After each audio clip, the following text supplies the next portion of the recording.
সূচ পড়ে থাকতো আল্লাহর নবীর জিসম মোবারকের নূরের আলোতে আমি আয়েশা ওই সূচটা খুঁটে নিতে অসুবিধা হতো না। জোরে বলুন সুবহানাল্লাহ। বিশ্বাস করুন আল্লাহর নবীর সাহাবারা বর্ণনা করেছে, আল্লাহর নবীর সাহাবারা বলেছে আম্মা যখন আসহাবে সুফফাতে বসে থাকতাম, আসহাবে সুফফা কোন জায়গাতে বলা হয়?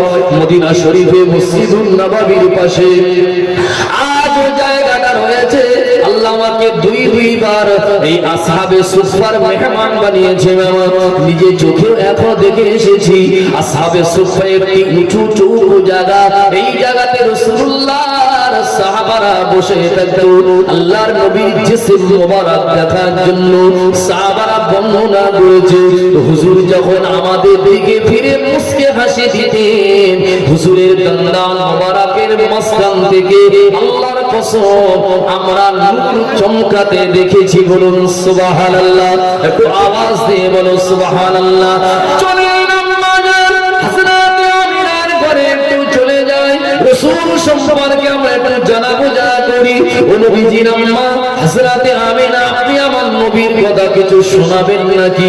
আম্মা আমিনা বর্ণনা করে প্রিয় নবী মুহাম্মদুর রাসূলুল্লাহ সাল্লাল্লাহু আলাইহি ওয়াসাল্লাম যেদিন আমার ঘরে ভূমিষ্ঠ হয়েছে, আল্লাহর নবী মুহাম্মদুর রাসূলুল্লাহ সাল্লাল্লাহু আলাইহি ওয়াসাল্লাম চেহারা মোবারকের জ্যোতি, নূরের রশ্মি, নূরের জ্যোতি দিয়ে আমি আমিনা দেখতে পেয়েছি শামার সিরিয়ার অট্টালিকা গুলো যেন মুহাম্মদুর রাসূলুল্লাহ জিসমের আলোতে গোটা শাম সিরিয়ার অট্টালিকা গুলো আলোয় আলোকিত হয়েছে।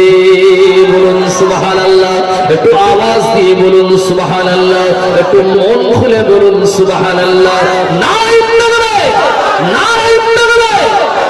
রাসূলুল্লাহর চেহারাকে আল্লাহ নূর অর্থাৎ নূরে মুজাসসাম বলি আমরা নবীকে জানি। কি কথা ঠিক না বলে বাবা? হুজুরের ভিতর গোটা চেহারাটা আল্লাহ নূর দান করেছিল। সুবহানাল্লাহ সুবহানাল্লাহ। ওই নবী আমরা মহব্বত করলে লাভ না লস বাবা? নবীজির মাথার চুল থেকে নিয়ে পায়ের নখ সমস্ত কিছু পবিত্র না বাবা? না আপনাদের সন্দেহ হচ্ছে নাকি? সন্দেহ হয় না তো? হযরত আম্মা জান আয়েশা আল হুমায়রা বলছে এক তারিখে আল্লাহর নবী ইসতিনজা বলেন তো ইসতিনজায় গিয়েছেন। ইসতিনজায় মরুভূমিতে ইসতিনজায় বসেছেন। বাজে কথা বলছি না, একটাও বানিয়ে বলছি না। ইসতিনজায় গিয়েছেন হুজুর। আল্লাহর নবী বালুর উপরে দুই পা রেখে যে বসেছেন, দুটো পায়ের ছাপ রয়েছে। হুজুর ইসতিনজা যখন শেষ হয়েছে, হুজুর যখন চলে এসেছেন, একটু পরে আম্মা আয়েশা বর্ণনা করছে আমি ওই জায়গাতে পৌঁছে গিয়েছি। গিয়ে আল্লাহর নবী রাহমাতুল লিল আলামিনের ইসতিনজা হুজুর কিভাবে করেন, নবী কিভাবে ইসতিনজা করেছেন, ওটা আমাদের জন্য শিক্ষা না বাবা? ওইভাবে ইসতিনজা করাটা সুন্নাত না বাবা?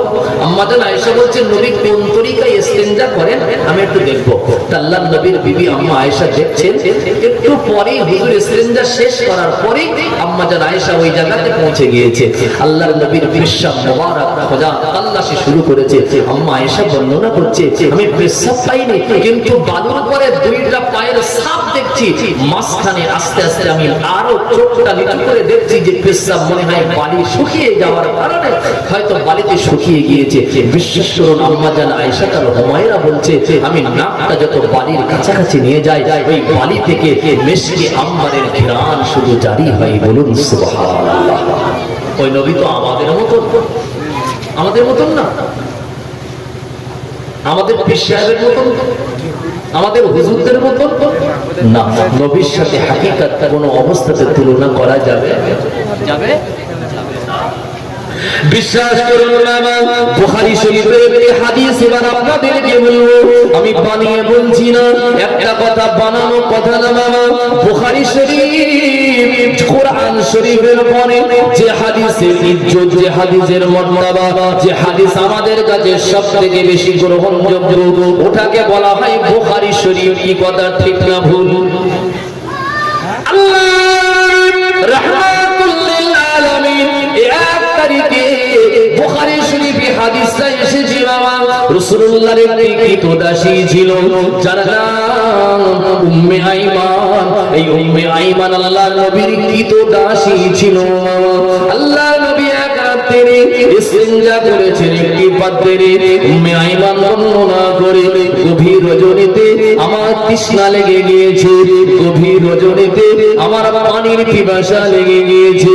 আমি উম্মে আইমান নবীর ঘরে পানি পান করার জন্য খোঁজাখুঁজি করতে লাগলাম। কোন জায়গায় পানি পেলাম না, কোন জায়গায় পানি খুঁজে পেলাম না। আমি অবাক হয়ে যাই, দরওয়াজার পাশে একটি পাত্রে পানি পানি পানা মনে হচ্ছে। পানি ভেবে আমি ওই পাত্রের গরম পানি ভেবে আমি ওটাকে পান করে নিয়েছি। উম্মে আইমান বর্ণনা করে পান করে নেওয়ার সাথে সাথে আমার পশমের গোড়া দিয়ে, আমার লোমের গোড়া দিয়ে মিশকি আম্বারের খুশবু জারি হয়ে গিয়েছে। সাহাবারা জিজ্ঞাসা করে, ও উম্মে আইমান, এমন খুশবু দুনিয়ার কোন বাজার থেকে কিনে এনে তুমি তোমার শরীরে ব্যবহার করছো? উম্মে আইমান, খুশবুটা অনেক সুন্দর খুশবু, দুনিয়ার কোন খুশবুর সাথে এই খুশবুর মিল হয় না গো। এত সুন্দর খুশবু কোথায় পেলে? উম্মে আইমান কোনো কথা বলেন না। আল্লাহ নবী উম্মে আইমানকে বলল, ও উম্মে আইমান, তুমি এত সুন্দর খুশবু কোথায় পেলে? উম্মে আইমান ঘটনাটা খুলে বলল। আল্লাহর নবী রাহমাতুল লিল আলামিন উম্মে আইমানকে বলেছিল, উম্মে আইমান, তুমি যে পাত্রে পানি ভেবে পান করে নিয়েছো ওটা আসলে পানি ছিল না, ওটা মুহাম্মদুর রাসূলুল্লাহর পেশাব মোবারক ছিল। বলুন সুবহানাল্লাহ। হুজুরের পেশাবকে পেশাব বলা যাবে না, হুজুরের পেশাব বললে বলতে হবে মোবারক। কি বলতে হবে? কি বলতে হবে? মোবারক। মোবারক। হুজুর পবিত্র, হুজুরের পেশাব পবিত্র। সুবহানাল্লাহ। আপনারা নাই আবু বকর ওয়ালা বলে নাই সুবহানাল্লাহ বলছেন, আবু জেহেল না বলতেছে দূর। ওদের কিন্তু গাজালা করতেছে। কি কথা ঠিক না বললাম? আবু জেহেল বোঝেন তো?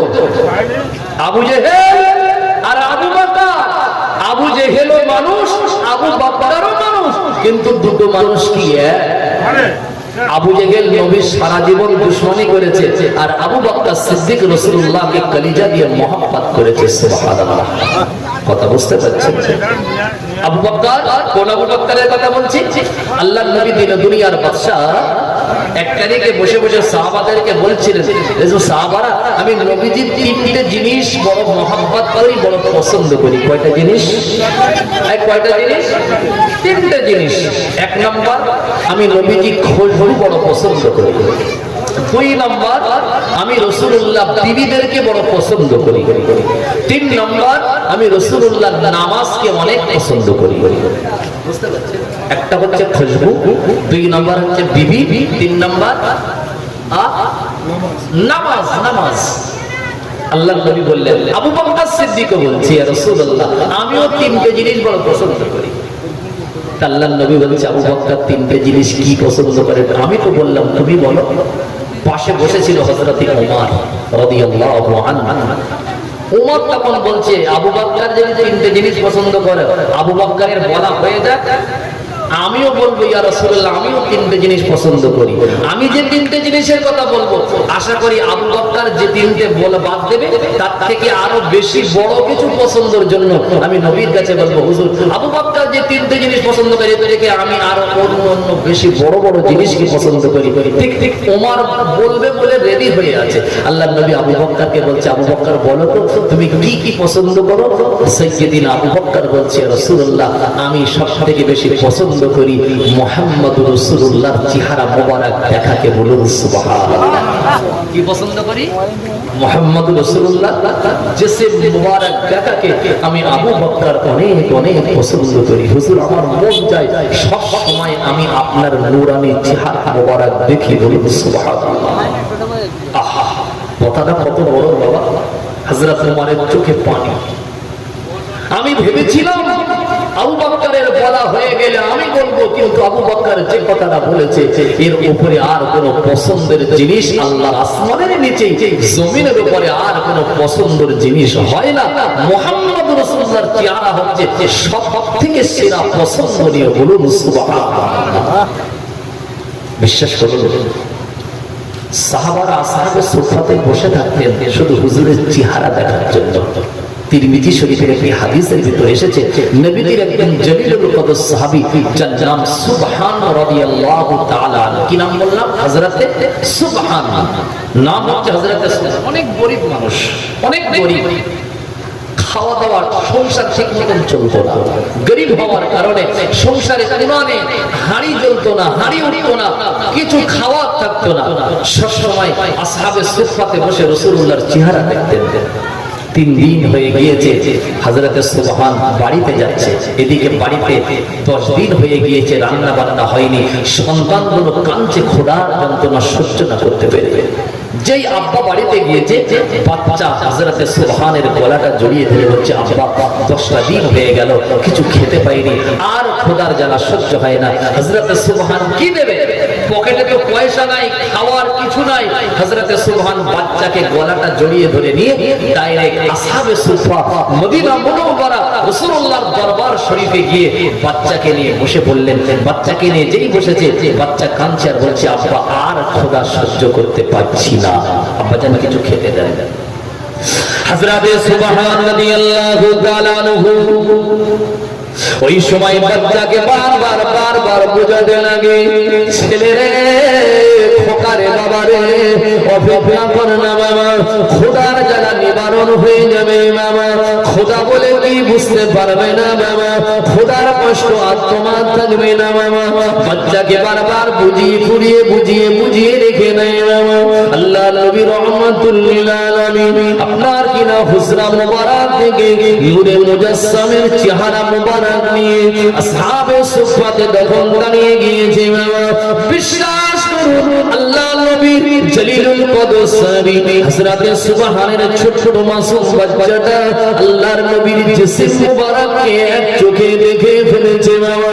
আল্লাহর নবীর চেহারা এত সুন্দর ছিল, সাহাবারা বর্ণনা করেছে হুজুরের চেহারা একবার যদি দেখি আমাদের খোদার জ্বালাটা হুজুরের চেহারা মোবারক দেখলেই নিবারণ হয়ে যেত। জোরে বলুন সুবহানাল্লাহ। হযরতে সুবহানের কলিজার টুকরা ছেলে ওই সময় আব্বাকে বলতে লাগে, আব্বা জান 10 দিনের খোদা আজ নিবারণ হয়ে গিয়েছে, আব্বা জান আপনি কাকে দেখালেন? নূরে মুজাসসামের চেহারা দেখতে এত সুন্দর, আল্লাহকে সাক্ষী রেখে বলছি খোদা বলে কি জিনিস আমার আর বলতে পারছি না। আল্লাহ নবীর জিসম মুবারক দেখার সাথে সাথে 10 দিনের খোদা আমি সুবহান আপনার সন্তান বলছি নিবারণ হয়ে গিয়েছে। জোরে বলুন সুবহানাল্লাহ, একটু আওয়াজ দিয়ে বলো সুবহানাল্লাহ। আল্লাহ নবী দিনে দুনিয়ার বাদশা কথা বলছিল, উম্মে আইমান বর্ণনা করে আল্লাহ নবী দুজানের বাসার পেশাব মুবারক অজান্তে পান করে ফেলেছে, গায়েতে মিষ্টি আম্বারের খুশবু জারি হয়ে গিয়েছে। আল্লাহ নবী পরে জানতে পারলেন উম্মে আইমান আমি রাসূলুল্লাহ আমার পেশাব মুবারকটা পান করে ফেলেছে। আল্লাহ নবী ওই সময় উম্মে আইমানকে বলল, ও উম্মে আইমান মুহাম্মদুর রাসূলুল্লাহ পেশাব পান করার কারণে আল্লাহ পাক তোমার জিসম দিয়ে, আল্লাহ পাক তোমার পশমের গোড়া দিয়ে আমার আল্লাহ পাক মিশকে আম্বারের খুশবু জারি করে দিয়েছে। জোরে বলুন সুবহানাল্লাহ। হুজুরের পেশাব ছিল মিশকে আম্বারের থেকেও খুশবুময়। জোরে বলুন সুবহানাল্লাহ। আমাদেরও পেশাব অনেক সুবাস, তাই না বাবা? বলে হুজুর ওরকম করে বলুনি, আমাদের পেশাব অনেক দুর্গন্ধ। কি কথা ঠিক না বলে বাবা, তাই না? আল্লাহ নবী ওই সময় ও উম্মে আইমান, ও উম্মে আইমান মুহাম্মদুর রাসূলুল্লাহ সাল্লাল্লাহু আলাইহি ওয়াসাল্লাম আমার পেশাব তুমি পান করে ফেলেছো। ও উম্মে আইমান শুনে রেখে দাও, যতদিন তুমি দুনিয়াতে বেঁচে থাকবে উম্মে আইমান মনে রেখে দাও আল্লাহ পাক রব্বুল আলামিন জীবনে কখনো কোনোদিন তোমার পেটের অসুখ দেবে না। উম্মে আইমান বর্ণনা করেছে, আমি যতদিন দুনিয়াতে বেঁচে ছিলাম আল্লাহর নবীর পেশাব মোবারক পান করার কারণে পেটের অসুখ আল্লাহ পাক মুহাম্মদুর রাসূলুল্লাহ পেশাবের খাতিরে কোনোদিন আমার অসুখ দেয়নি। বলুন সুবহানাল্লাহ, একটু আওয়াজ দিয়ে বলুন সুবহানাল্লাহ। হুজুরের পেশাব ছিল রোগের প্রতিষেধক, তাই না? রোগ ভালো হতো। আর আমাদের পেশাব যদি কেউ মহব্বত করে পান করে মনে হয় রোগ ভালো হয়ে যাবে নাকি? ওলা উঠো বোঝেন, কলেরা কলেরা কলেরা হবে, যেন ভুল করেও কোনো হুজুরের মহব্বত করে যেন পেশাব কেউ না। কেননা আমাদের পেশাব হচ্ছে নাপাক, খাওয়াটা হারাম। কি কথা ঠিক না বলবো বাবা? খাওয়া কি আর মুহাম্মদ রাসূলুল্লাহর পেশাব পাক ছিল, কিন্তু জানতো না, অজান্তে পান করেছে। নবী তার জন্য সুসংবাদ দিয়েছে, তোমার শরীরের জন্য আল্লাহ পাক রোগকে আল্লাহ হারাম করে দিয়েছে, কোনোদিন তোমার আর অসুখ হবে না। সুবহানাল্লাহ, কথা বুঝতে পারছেন? সেই নবীর মান, সেই নবীর ইজ্জত বেশি না কম? নবী আমাদের মতন, নবী আমাদের মতন না বাবা। আল্লাহর নবীর ঘরে আল্লাহ হযরত আম্মা জান আয়েশা তাআলা হুমায়রা বলেন, আল্লাহ নবী ঘুমিয়েছিলেন না, আল্লাহ নবী ঘুমিয়ে পড়েছেন না। আল্লাহ নবী হযরত আয়েশা বর্ণনা করে, নবী আমার ঘরে ঘুমিয়ে পড়লেন। মদিনা মুনাওয়ারা মসজিদুন নববী শরীফে জামাতের সময় হয়ে গিয়েছে।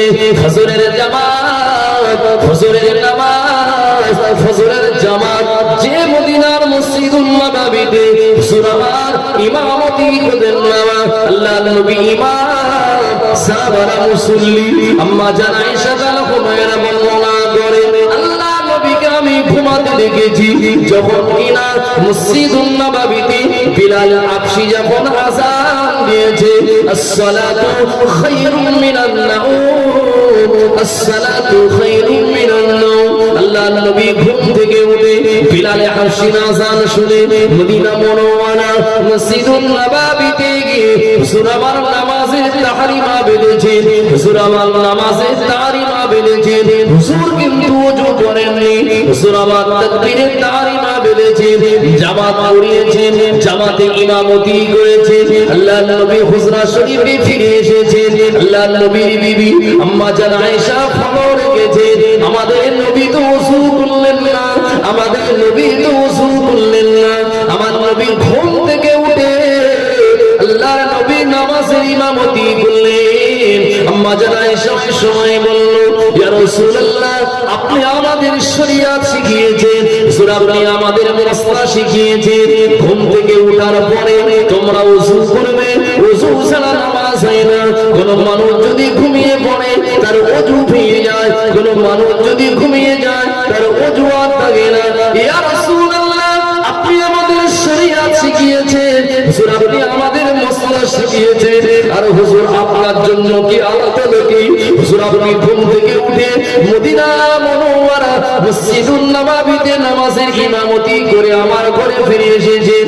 আল্লাহর নবী বললেন, ও বিবি আয়েশা, আমি মুহাম্মদুর রাসূলুল্লাহ ঘুমালে, কিন্তু আল্লাহ পাক আমাকে এত মর্যাদা দিয়েছে, তোমরা ঘুমিয়ে পড়লে তোমাদের ওযু ভেঙে যায়, আর মুহাম্মদুর রাসূলুল্লাহ ঘুমালে মুহাম্মদুর রাসূলুল্লাহর ওযু ভাঙে না। জোরে বলুন সুবহানাল্লাহ, একটু আওয়াজ দিয়ে বলো সুবহানাল্লাহ, একটু মন খুলে বলুন সুবহানাল্লাহ। সেই নবী আমাদের মতন? এই যারা বলো নবী আমাদের মতন, সামনে এসে দাঁড়াও, আমি একটু চেক করে দেখবো নবী তোমাদের মতন না নবী নবীর মতন। এসো, জামাটা খোলো। জামাটা খুলেছে, হুজুর তুমি কিভাবে চেক করবে? জামা খোলো, জামা খুললো, আমার দিকে সরে এসো, সরে এসেছে। এখন যে গরম পড়ছে ভাই, আমাদের গা দিয়ে ঘাম বার হচ্ছে কি হচ্ছে না? আর যাদের জামা কাপড় একদিনের বেশি যারা ধোন না, পরিষ্কার করেন না, তাদের জামার কাছে আপনি একটু নাক নিয়ে দেখেন দিনই কেমন লাগে। মেশকি আম্বর, তাই না? মেশকি আম্বর তো আমাদের গায়ে ঘাম হয়, আমাদের গাটা খুব খুশবু করা হয় তো নাকি? ফেরদাউস আসরের মতন খুশবু। বলে হুজুর না, পাটা পাটা পাটা পাটা বলল। কেমন বলল? কথা খন্ড। যারা বলেন নবী আমাদের মতো, আমি তাদেরকে বলছি চলে এসো, শুধু গাটা একটু শুকে দেখি, যদি তোমার গা দিয়ে মেশকে আম্বার বার হয় তাহলে আমি চিন্তা ভাবনা করে দেখবো যে তুমি নবীর মতন কি মতন না। কি কথা ঠিক না বল? কিন্তু বাবা যেই নাক নিয়ে গিয়েছি ফাটা ফাটা বললো, ও সব হচ্ছে নবী আমাদের মতন। কথা বলছেন না? নবীজির গায়ের ঘাম মেশকে আম্বার না বলা। উম্মে সুলাইম রাদিয়াল্লাহু তাআলা আনহু, আনাসের আম্মা জান উম্মে সুলাইম বর্ণনা করছে, আমার আনাসের বিবাহর দিন এসে গিয়েছে। উম্মে সুলাইম বলেন, আমি আমার আনাসের বিবাহের দিনে মা হিসাবে কি উপঢৌকন দেব? কিছু না কিছু তো সন্তানের একটা উপঢৌকন দেওয়া লাগে। হাদিয়া বলেন, হাদিয়া হাদিয়া হাদিয়া দিয়া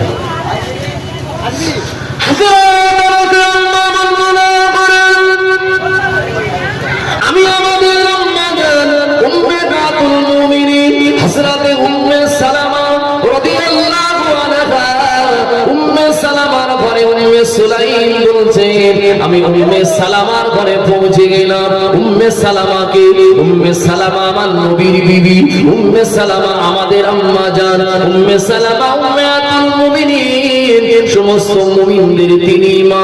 উম্মে সালামা বর্ণনা করে, আমার নবী আমার ঘরে যখন তশরীফ আনতে, আমি আমার নবীর জিসম মোবারক যখন জামাটা খুলে আমার সামনে বসতেন, আমি আল্লাহর নবীর বিবি, নবীজি আমার প্রাণ প্রিয় স্বামী, আল্লাহর নবীর জিসম মোবারক দিয়ে ঘাম বার হতো। আমি উম্মে সালামা একটি পাত্র ছিল, আল্লাহর নবীর জিসম মোবারকের ঘামগুলো ওই পাত্রের ভিতরে আমি রেখে দিতাম। আর প্রত্যেকদিন উম্মে সুলাইম আনাসের আম্মা রাস্তা দিয়ে হেঁটে হেঁটে যেত আর আমাকে বলতো, উম্মে সালামা আপনার ঘর দিয়ে এত সুগন্ধি বার হয়, কোন দোকান থেকে, বাজারের কোন জায়গা থেকে এই সুগন্ধি আপনি খরিদ করে এনেছেন, ক্রয় করে নিয়ে এসেছেন? উম্মে সালামা বললেন, আমার ঘরে কিছু নাই, আমার ঘরে যে খুশবু রয়েছে ওই খুশবুটার নাম হলো ফাসিলায়ে মুহাম্মাদুর রাসূলুল্লাহ। জোরে বলুন সুবহানাল্লাহ, একটু আওয়াজ দিয়ে বলো সুবহানাল্লাহ। হযরত উম্মে সুলাইম বর্ণনা করে, আমি উম্মে সালামার কাছে গিয়ে আল্লাহর নবীর জিসম মোবারকের ঘাম মোবারকটা নিয়ে আমি আমার আনাসকে হাদিয়া করেছি। আমার আনাস ওই আতর হিসাবে আল্লাহর নবীর ঘাম মোবারকটা মেখে, শরীর মোবারকে মেখে হযরত আনাস বিবাহ শাদী করতে গিয়েছিলেন। বলুন সুবহানাল্লাহ, একটু আওয়াজ দিয়ে বলো সুবহানাল্লাহ। দুরূদ শরীফ আল্লাহুম্মা সাল্লি আলা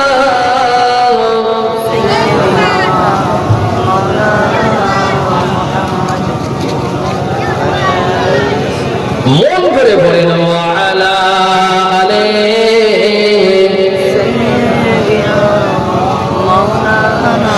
রহমতে আলম নবী নূরে মুজাসসাম, রহমতে আলম নবী নূরে মুজাসসাম, সাহাবীরা আতর বানায় ওই নবীজির ঘাম, সাহাবীরা আতর বানায় ওই নবীজির ঘাম। উসুলে হান্নানা একটি খাজুর গাছের নাম, যাকে ধরে খুতবা দিতেন রাসূল আকরাম, যাকে ধরে খুতবা দিতেন রাসূল আকরাম। নবীর বিরহে কাস কাঁদিতে রহে, নবীর বিরহে কাস কাঁদিতে রহে, তাই না দেখে হতবা সাহাবায়ে কেরাম। রহমতে আলম নবী নূরে মুজাসসাম, সাহাবীরা আতর বানায় ওই নবীজির ঘাম। আল্লাহুম্মা সাল্লি আলা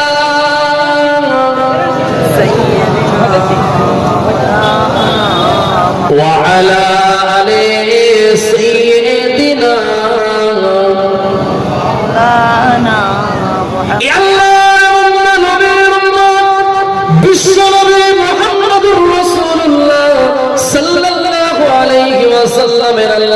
কত শান, কত মার্তাবা, কত মর্যাদা দিয়েছে।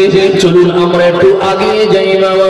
জামিয়া সগীর নামক কিতাবের ভিতরে পড়েছি আমার আল্লাহ রাব্বুল আলামিন নবীর মান শান মর্যাদা আমি আপনাদেরকে শোনাবো কোরআন আর হাদিস দিয়ে।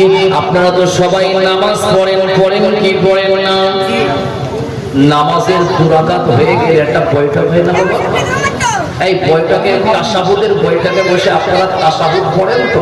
তাশাহুদ কি বোঝেন তো? আত্তাহিয়াতু লিল্লাহি ওয়াস সালাওয়াতু ওয়াত তাইয়্যিবাত। এই তাশাহুদের বইটাকে এই আঙ্গুলটা আপনারা এমন করে উঁচু করেন তো নাকি? কেন করেন? কেন? নবীর শান বোঝাবো, নবীকে আল্লাহ কত মর্যাদা দিয়েছে। চলেন আমি এই প্রসঙ্গে একটি কথা বলছি, বাজে কথা নয়, বানিয়ে বলছি এমনটি নয়। জামিয়া সগীর নামক কিতাবে যে ওয়াকিয়াগুলো এসেছে সব হাদিস থেকে প্রমাণিত। আল্লাহর নবীর শান বোঝানোর জন্য এই কথাগুলো সুন্দর করে তারা বর্ণনা করেছেন বাবা। আল্লাহ পাক রব্বুল আলামিন যখন একা ছিলেন, আল্লাহ যখন একা ছিলেন, আল্লাহ নবী রাহমাতুল লিল আলামিন, আমার আল্লাহ রাব্বুল আলামিন যখন একা ছিলেন, হুজুরের নূর মুবারককে আমার আল্লাহ রাব্বুল আলামিন সর্বপ্রথমে সৃষ্টি করেছেন। বলুন সুবহানাল্লাহ। নবীজিকে সাহাবারা জিজ্ঞাসা করলেন, ইয়া রাসূলুল্লাহ, আপনি কি আদমের আগের নবী? আপনি সবার আগে? আল্লাহর নবী বলেছিল, কুনতু নবিয়ান আদামা বাইনাল মাই ওয়াত তিন। আমার সাহাবারা, আমি নবী বলছি, যখন আদমের কাদা, আদমের তৈরি করার পানি আল্লাহ সৃষ্টি করেননি, বাইনাল মাই ওয়াত তিন, যখন আদমের তৈরি করার কোন সমগ্র তৈরি করেননি, সৃষ্টি করেননি, আল্লাহ মুহাম্মদুর রাসূলুল্লাহকে আল্লাহ রাব্বুল আলামিন আবার আগে সৃষ্টি করেছেন। বলুন সুবহানাল্লাহ। এটা হাদিস, বাজে কথা নয় বাবা। জামিয়া সগীর নামক কিতাবের ভিতরে পড়েছি, খুব মনোযোগ সহকারে শুনবেন। নবীর শান, নবীর মান, নবীর মর্যাদা বোঝানোর জন্য আমি আপনাদেরকে কথাগুলো বলছি। আল্লাহ যখন একা ছিলেন, একা আল্লাহ আমার নবীর নূর মুবারককে আল্লাহ সৃষ্টি করলেন। যারা বলে আল্লাহর নূর থেকে নবী সৃষ্টি, না না না না, এটা ভুল কথা, এমন কথা বলবেন না। আল্লাহ পাক রব্বুল আলামিন নবীজির নূর মুবারককে তিনি নিজে সৃষ্টি করেছেন। আল্লাহর সৃষ্টি নূর, আল্লাহ আমার নবীজির নূর মুবারক সৃষ্টি করে জামিয়া সগীর নামক কিতাবের ভিতরে রয়েছে। আমার আল্লাহ পাক আরশে আজিমের ডান সাইডে তারকা, নূরের তারকা তৈরি করে রাসূলুল্লাহর নূর মুবারক সংরক্ষণ করে রেখেছিলেন। আমার আল্লাহ পাক আরশে আজিমের ডান সাইডে নূরের তারা ঝুলন্ত অবস্থায় আমার আল্লাহ রেখে দিয়েছিলেন। ভাইরা, বাবাজিরা, নওজোয়ান তরুণেরা, আমার আল্লাহ রাব্বুল আলামিন নিয়ত করলেন, আমি দুনিয়ার জমিনে প্রতিনিধি তথা খলিফা আমি আল্লাহ সৃষ্টি করব। তিনি আর অন্য কেউ না, তিনি আদম আলাইহিস সালাতু ওয়াস সালাম। আল্লাহ পাক 4 জন ফেরেশতাকে আদেশ দিয়েছিল, 3 জনা ফিরে গিয়েছিল, জিবরাইল, মিকাইল আর ইসরাফিল। সর্বশেষ আজরাইলকে আমার আল্লাহ আদেশ করলো, ও আজরাইল রে, দুনিয়ার জমিন থেকে মাটি আনো, আমি আল্লাহ আদমকে বানাবো। আমার নবীর শান বুঝাচ্ছি বাবা। আমার আল্লাহর ফেরেশতা জিবরাইল আলাইহিস সালাতু ওয়াস সালাম জমিন থেকে 6 জায়গার মাটি নিয়েছিল। এক জায়গার মাটির নাম বাইতুল মুকাদ্দাসের মাটি, 2 জায়গার মাটির নাম হচ্ছে আপনার কিনা রাসূলুল্লাহ রওজা তাহারের মাটি, 3 নম্বর মাটি বাইতুল্লাহ শরীফের মাটি বাবা। এমন করে আল্লাহ পাক রব্বুল আলামিন তার ফেরেশতা 6 জায়গা থেকে মাটি নিয়ে মক্কা শরীফ থেকে 72 কিলোমিটার দূরে একটি জায়গা রয়েছে, যে জায়গাটা আপনার তায়েফের জমিনে অবস্থিত। এই জায়গাটার নাম হলো ওয়াদি মুহাররাম। তাফসীরের কিতাবের ভিতরে এসেছে ওয়াদি নুমান। এই জায়গাটা তায়েফের জমিনে বাবা। মক্কা থেকে 72 কিলোমিটার গেলে এই জায়গাটা আজ রয়েছে ওয়াদি মুহাররামে। হযরত মালাকুল মউত আজরাইল আলাইহিস সালাতু ওয়াস সালাম দুনিয়ার 6 জায়গার মাটি খামসা নিয়ে এই জায়গায় একত্রিত করলেন। আদমের তৈরির মাটির স্তূপ বানানো হলো, সুন্দর মাটি তৈরি করা হলো। আদমকে আল্লাহ পাক রব্বুল আলামিন বানাবেন। আমার আল্লাহ পাক এই শুকনো মাটিতে আমার আল্লাহ আসমান থেকে একাধারে 40 দিন পানি বর্ষণ করলো। এই 40 দিন পানি বর্ষণ করার কারণে শুকনো ঠনঠনে মাটিটা কাদায় পরিণত হয়ে গেল। কাদায় পরিণত হয়ে যাওয়ার পরে আল্লাহ হযরতে আজরাইলকে ওই সময় বলেছিল, ওরে আজরাইল আমার বান্দা আদমকে বানাও। হযরতে আজরাইল আলাইহিস সালাম আদম আলাইহিস সালাতু ওয়াস সালামকে বানানো 60 হাত লম্বা, 60 হাত চওড়া আর 60 হাত লম্বা, 60 হাত চওড়া করে আদমের বডিটা বানানো হয়ে গিয়েছে বাবা। এই অদিয়ে মুহররমে আদমের বডিটা ফেলে রাখা হয় আরো 40 দিন। 40 দিন রাখার পরে আমার আল্লাহ মালাকুল মউত আজরাইলকে আবার আদেশ দিল, আমার বান্দা আদমের বডিটা তুমি জান্নাতের ভিতরে নিয়ে যাও। জান্নাতুল মাওয়া নামক একটি জায়গা রয়েছে, জান্নাতুল মাওয়ার ভিতরে দুনিয়ার জমিনের থেকে আদমের বডিটা নিয়ে হযরতে আজরাইল জান্নাতুল মাওয়াতে রেখেছে বাবা। জান্নাতুল মাওয়াতে আরো 40 দিন রাখা হয়। আদম আলাইহিস সালাতু ওয়াস সালাম একটি মাটাই আপনার কিনা বডি, আদমের ভিতরে রূহ নাই বাবা, রূহ নাই। আমার আল্লাহ পাক নিয়ত করলো আদমের ভিতরে রূহ প্রবেশ করবে। রূহকে আদেশ দিল, কুলির রূহু মিন আমরি রাব্বি, রূহ আল্লাহর আদেশ ব্যতীত অন্য কিছু না বাবা। হযরতে আদমের ভিতরে যাওয়ার জন্য আল্লাহ আদমের রূহকে আদেশ করলো, ওরে আদমের রূহ রে, আমার বান্দা আদমের ভিতরে তুমি প্রবেশ করো। আমার আল্লাহ আদেশ করার সাথে সাথে মাথার তালু, আদমের মাথার তালু দিয়ে রূহটা ভিতরে প্রবেশ করলো। প্রবেশ করার সাথে সাথে নাকের ছিদ্র দিয়ে পার হয়ে চলে যায়। আল্লাহ দ্বিতীয়বার আবার আদেশ করলো, ওরে আদমের রূহ আদমের ভিতরে প্রবেশ করো। মাথার তালু দিয়ে প্রবেশ করে নাকের ছিদ্র দিয়ে পার হয়ে গেল। তৃতীয়বার আল্লাহ আদেশ করলো, ও আদমের রূহ আদমের ভিতরে প্রবেশ করো। মাথার তালু দিয়ে প্রবেশ করা হলো, নাকের ছিদ্র দিয়ে বার হয়ে গেল। আমার আল্লাহ আদমের রূহকে জিজ্ঞাসা করলো, ওরে আদমের রূহ বারবার তুমি এমন করে আদমের ভিতর থেকে বার হও কেন? ওই সময় আদমের রূহ জবান খুলে আল্লাহকে বলল, ও রব্বুল আলামিন আল্লাহ, দয়াময় আল্লাহ, আদমের ভিতরে আদমের বডির ভিতরটা এত অন্ধকার, এত অন্ধকার, ভালো লাগে না, ভালো লাগে না আল্লাহ পাক, ভালো লাগছে না। আমার আল্লাহ জিবরাইল আমিন আলাইহিস সালামকে ডাক দিয়েছে, ওরে জিবরাইল রে, আমার আরশে আজিমের ডান সাইডে একটি নূরের তারকা লটকানো রয়েছে। ওই নূরের তারকায় তুমি যে আজরাইল জিবরাইল তোমার হাতটা এমন করে মোসা করে, তোমার হাতটা এমন করে বুলিয়ে নিয়ে তুমি চলে যাও। আমার বান্দা আদমের পিছানি, আদমের কপালেতে এমন করে বুলিয়ে দাও। হযরতে জিবরাইল আল্লাহর আদেশে ওই ঝুলন্ত তারকা, নূরের তারকাতে হাতটা বুলিয়ে নিয়ে ওই হাতটা হযরতে আদম সফিউল্লাহর কপালে বুলিয়ে দিয়েছে। আমার আল্লাহ আদমের রূহকে আদেশ করলো, ও আদমের রূহ আদমের ভিতরে তুমি প্রবেশ করো। আমার আল্লাহ আদেশ দেওয়ার সাথে সাথে আদমের ভিতরে প্রবেশ করলো। আদমের ভিতর থেকে আর রূহ বাহির হয় না। জোরে বলুন সুবহানাল্লাহ, একটু আওয়াজ দিয়ে বলো সুবহানাল্লাহ। আদমের ভিতরে রূহ যেই পৌঁছে গিয়েছে, আদমের চোখ খুলে গিয়েছে, আদম বাক শক্তি কথা বলার ক্ষমতা পেয়ে গিয়েছে, আদম হাঁটতে পারার ক্ষমতা পেয়ে গিয়েছে, আদমের অঙ্গ প্রত্যঙ্গ সব কাজ করা শুরু করে দিয়েছে। আদম সফিউল্লাহর চোখ দিয়ে আল্লাহ পাকের জান্নাতুল মাওয়ার নাজ নিয়ামতগুলো ফিরে ফিরে তাকায়, ফিরে ফিরে ফিরে ফিরে তাকায়। আদম সফিউল্লাহকে আমার আল্লাহ পাক সৃষ্টি করেছেন। আদম সফিউল্লাহকে সৃষ্টি করার সাথে সাথে আদমকে আল্লাহ জ্ঞান দিয়েছে বাবা।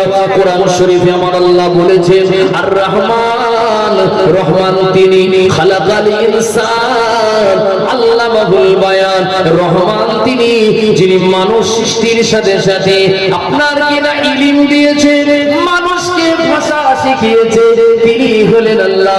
আদম সফিউল্লাহ যখন কিনা চোখ খুলতে শুরু করেছে, জান্নাতের নাজ নিয়ামত দেখতে শুরু করেছে, বাবা আদম দেখতে পায় জান্নাতের গাছের ডালে লেখা আছে লা ইলাহা ইল্লাল্লাহু মুহাম্মাদুর রাসূলুল্লাহ। জান্নাতের গাছের পাতায় পাতায় লেখা আছে লা ইলাহা ইল্লাল্লাহ মুহাম্মাদুর রাসূলুল্লাহ। জান্নাতের রুমে রুমে লেখা রয়েছে লা ইলাহা ইল্লাল্লাহ মুহাম্মাদুর রাসূলুল্লাহ। জান্নাতি পাথরের উপরে লেখা রয়েছে লা ইলাহা ইল্লাল্লাহ মুহাম্মাদুর রাসূলুল্লাহ। জান্নাতের দরওয়াজার সামনে লেখা রয়েছে লা ইলাহা ইল্লাল্লাহ মুহাম্মাদুর রাসূলুল্লাহ। আরশ আজিমের সামনে লেখা রয়েছে লা ইলাহা ইল্লাল্লাহ মুহাম্মাদুর রাসূলুল্লাহ। আদম সফিউল্লাহকে বললেন আল্লাহ আপনি হলেন লা ইলাহা ইল্লাল্লাহ, আপনার নামের পাশে মুহাম্মাদুর রাসূলুল্লাহ নামটা কার? আল্লাহ বললেন আদম যেদিন তোমার ভিতরে রূহ থাকছিল না, যার ওসিলায় আমি আল্লাহ তোমাকে মুর্দা থেকে জিন্দা বানিয়েছি, যার ওসিলায় আমি আল্লাহ তোমাকে মানব আকারে সৃষ্টি করেছি, তিনি হলো মুহাম্মাদুর রাসূলুল্লাহ। এই মুহাম্মদ হলো আমার হাবিবুল্লাহ। জোরে বলুন সুবহানাল্লাহ। মুহাম্মদ হচ্ছে আমার বন্ধু, মুহাম্মাদুর রাসূলুল্লাহ হচ্ছে আমার দোস্ত। জান্নাতের ভিতরে আদম সফিউল্লাহ কোন জান্নাত? জান্নাতুল মাওয়া। এই মাওয়ার ভিতরে আদম সফিউল্লাহ বলছে আল্লাহ আপনার হাবিবের নূরের পাওয়ার, নূরের জ্যোতি কতটা আমি একটু দেখতে চাই। কথা বুঝতে পারছেন? একটু দেখতে চাই। নবীজির কথা যদি বলে আল্লাহকে যদি আদর করে আবদার জানানো হয়, আল্লাহর কাছে যদি আরজি করা হয়, আল্লাহ ওই আরজিকে কোনোদিন ফিরিয়ে দেয় না। আদম সফিউল্লাহ 350 বছর কান্নার কোনো প্রয়োজন হতো না যদি আদম সফিউল্লাহ একদিনই বলতো আল্লাহ তোমার হাবিবের ওসিলায় আমাকে ক্ষমা করে দাও, আল্লাহ একদিনই মাফ করে দিত। দিত কি দিত না? যেই বলেছে মুহাম্মাদুর রাসূলুল্লাহর ওসিলায় বলতে দেরি, আল্লাহ আদমের এই কান্নাকে আমার আল্লাহ রাব্বুল আলামিন অন্যায়কে ক্ষমা করতে আর দেরি করে বলে কি কথা ঠিক না বলি বাবা? আল্লাহ বলছে আদম তুমি এমন একটা কথা আমাকে বললে আমি তো না করতে পারছি না। যা আমার ভাই এসেছে, আল্লাহ যদি কোনো সময় বলায় আবার বলবো। এই যে নামাজে আপনারা আঙ্গুল উঁচু করে আশহাদু আল্লা ইলাহা ইল্লাল্লাহ ওয়া আশহাদু আন্না মুহাম্মাদান আবদুহু ওয়া রাসূলুহু পড়েন, কেন পড়েন? কে পড়েছিল? আর এই আঙ্গুলটার নাম শাহাদাত নাম কেন আল্লাহ পাক রব্বুল আলামিন নামকরণ করলো? লম্বা ওয়াকিয়া। আল্লাহ যদি কোনো সময় যদি সুযোগ দেয় আবার করবো ইনশাআল্লাহ। আমি মুখতাসার করছি, আমার সময় শেষ। অনেক দূর থেকে এসেছি, 135 কিলোমিটার রাস্তা পাড়ি দিয়ে আপনাদের খেদমতে এসেছি। হুজুর আপনাদের বলাবো এই যে